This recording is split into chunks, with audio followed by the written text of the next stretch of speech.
Oh man, does it feel good to be back out on the bike!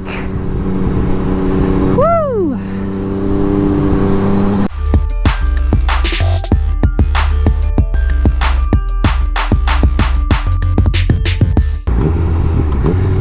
I've got something to say, and hopefully you'll all care to listen.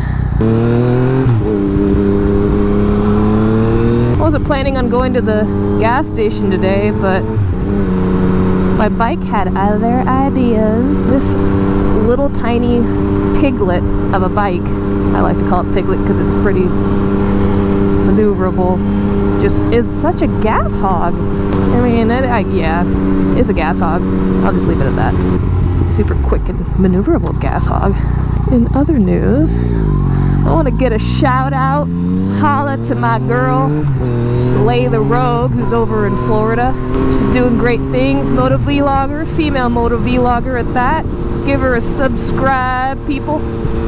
I believe she's riding a Ninja 636. It's pretty cool. I've never ridden one of those because they're too tall for me. And I realized that although I've been absent for the past 5 years until this year, I realized not too many people know what has happened in those past 5 to 10 years. Don't do it. Thank you. And I wanted to give you hopefully a quick rundown, speed up process of...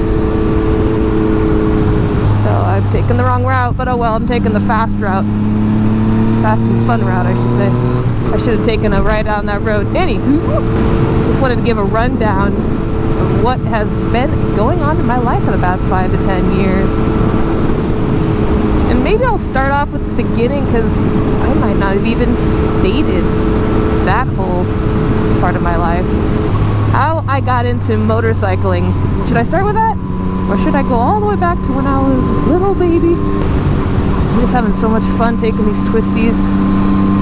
I'm not paying attention to where I need to turn. Let's start off with the moto life. My moto life, where did it start? Well, I was in college, doing the college thing.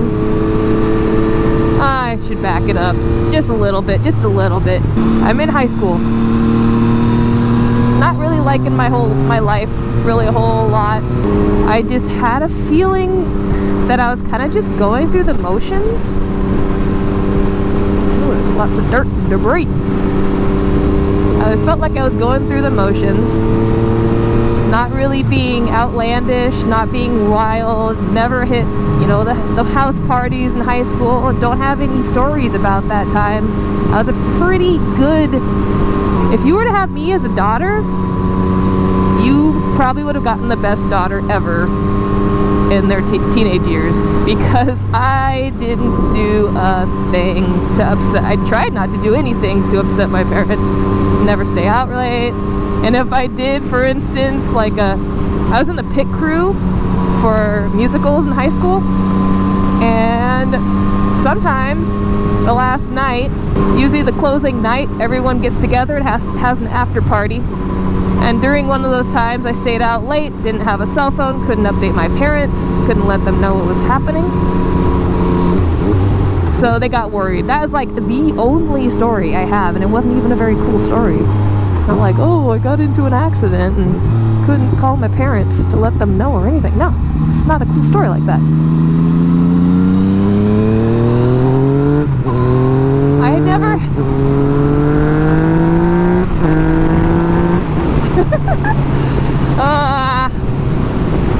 Alright. Train of thought, come back.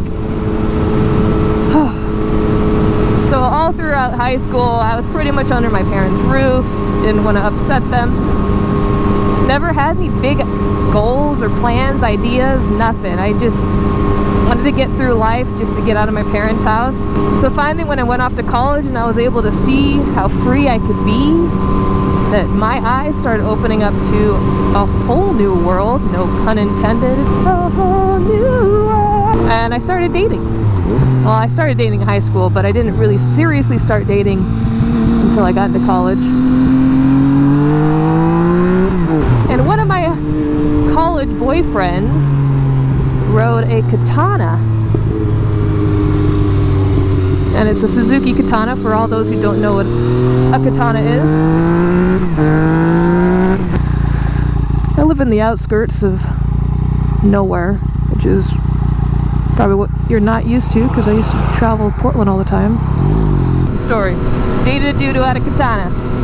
He turned out to be not the greatest boyfriend, as his life revolved around a World of Warcraft. Dumped him. Summer came. I knew someone it was a female who was riding a motorcycle. She rode Harleys or cruiser style bikes, which got me asking her questions. How did she learn how to ride? And she let me know that there's a motorcycle course that I can take that will teach you all the basics, and then you are able to ride. You can get your license. You can get the endorsement on your driver's license. And you're able to ride. So I started looking up YouTubers, moto vloggers to be exact. First one that popped up, well, the first video I tried to look up was how to ride a motorcycle, and would you believe it, the very first vlogger I saw, More Death 13, he's still out there recording his vlogs. I think he's kind of lost a lot of subscribers since he was super big back in like 2008, 2007. Jeez, buddy, pay attention. But he was a great influence on me wanting to learn how to ride and gathering all this information via YouTube videos.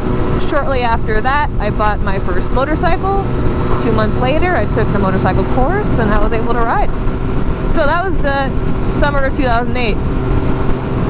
I was riding, went back to college, didn't really ride that much. I'd ride here and there, mostly to the grocery store. And then summer came around. Was it summer? Yeah, summer of 2008. Summer of 2008. I joined a forum called PNW Riders.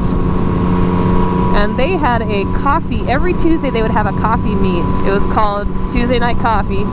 And a lot of motorcycles come. We chatted up. A couple months of going to TNC, I meet a guy. Well, it's kind of hard to explain. So I guess I met this guy probably when I first came to TNC. Didn't really associate him with his motorcycle. Now, he had a white 2008 GSXR 1000, and I thought it was the bomb. It was legit. It had a whole bunch of carbon fiber accents, Yoshi pipes, dual, full Yoshi system. It was a pretty amazing bike.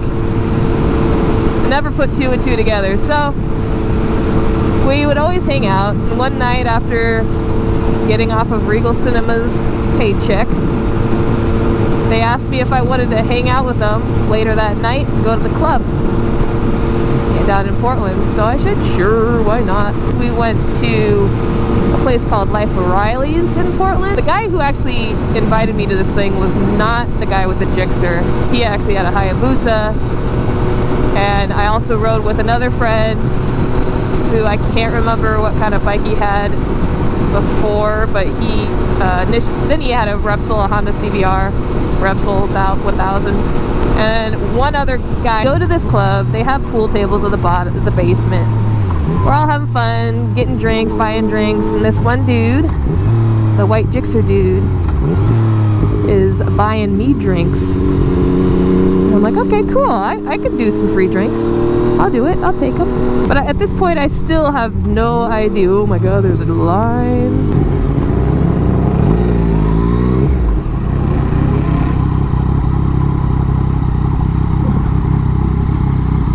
Kind of feel awkward talking to myself while all these guys getting gas. The other side has just regular premium, and I think it's just regular and premium. This side has non-ethanol, which is better for boats, small motorcycles, and the like. So that's why this line is super, super long.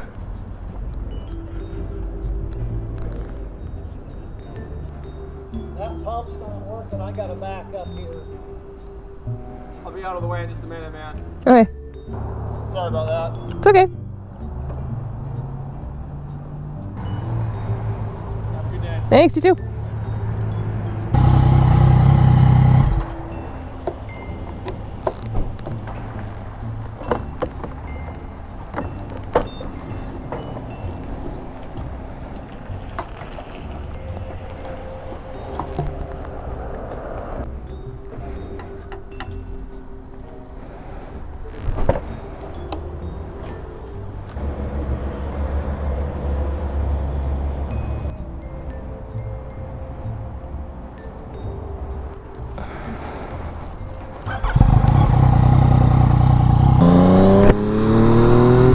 guys, that would have been really awkward talking about that story while all the guys were just sitting there getting gas. I was getting all these free drinks. We were just chilling around a table waiting for the pool table to open up. And all of a sudden, my friend with the CBR 1000 points up at the ceiling. I was like, hey, Morgan, look!